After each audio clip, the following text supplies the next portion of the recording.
What was Gotti's leadership style? Was he a micromanager? Did he let you do your own thing? How can you describe his management and leadership style when he was a boss?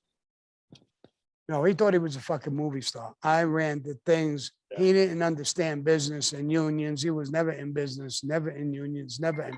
He was basically, a gambler, a heavy gambler. When he was younger, way before, they used to rob trailers out of JFK, like you saw in Goodfellas. He did the same thing. He was in that neighborhood as well. Hijacking, stuff like that. That's what he was, more thuggerish. And that's what he did. And no businesses. There were so many things and so many times. Like, I'll give you an example. One time, Bobby Sasso ran the Teamsters and he wanted him to do something. There was a strike. Picketers were on the street. And he came to me and he said, stop it. And I said, I can't, he can't stop it.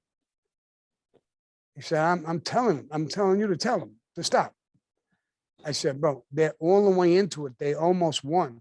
Yeah. If he pulls the picketers and loses, he's not going to be the president of the union. They're going to know, the people are going to know that he sold us out. And we make a lot of money with him. He's good with us. We'd be cutting his throat. He'll do it if I tell him, but it's a tremendous fucking mistake. And we don't know who's going to run and win. So I think, so he didn't understand the structure, what you could do. He thought, I'm John Gotti. If I tell you to do it, you got to do it. Yeah. And I guess there's a little bit of a point he had to it, but he didn't understand the business end of it and what position he would put other people in when he talked. You saw the way he walked around with $2,000 Brioni suits, $200 hand-painted ties.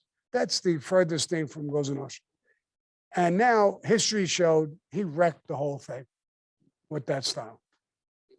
How was your leadership style? Because word on the street was you were tough, but you were fair. How was because obviously, let's be candid, you ran the show. So a lot more people dealt with you. You dealt with the captains and so forth.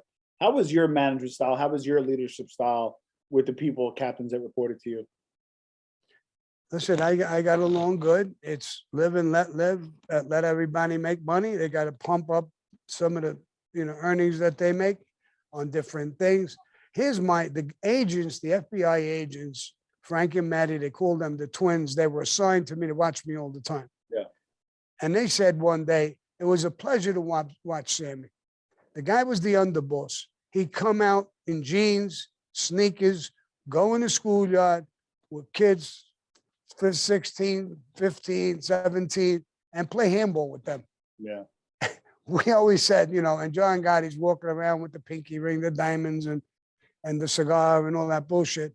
Me, I was taught and I grew up, it's a secret society. We're not supposed to do those things. I knew that things that Carlo Gambino did, my Tato, my mentor, this was totally against Cosa Nostra. You got to be quiet. Yeah. At that time, though, you guys had New York and arguably a lot of the U.S. in the palm of your hands, right? And I know you're a smart guy. You see things. When did you start to see the first cracks? Like you took over, you're there. Where you're like, when did you start seeing the cracks? Obviously, the suits and that kind of stuff is one part of it. But what was the first crack you saw where you kind of said to yourself, you said, I'm not sure this is going to work out too well? It was definitely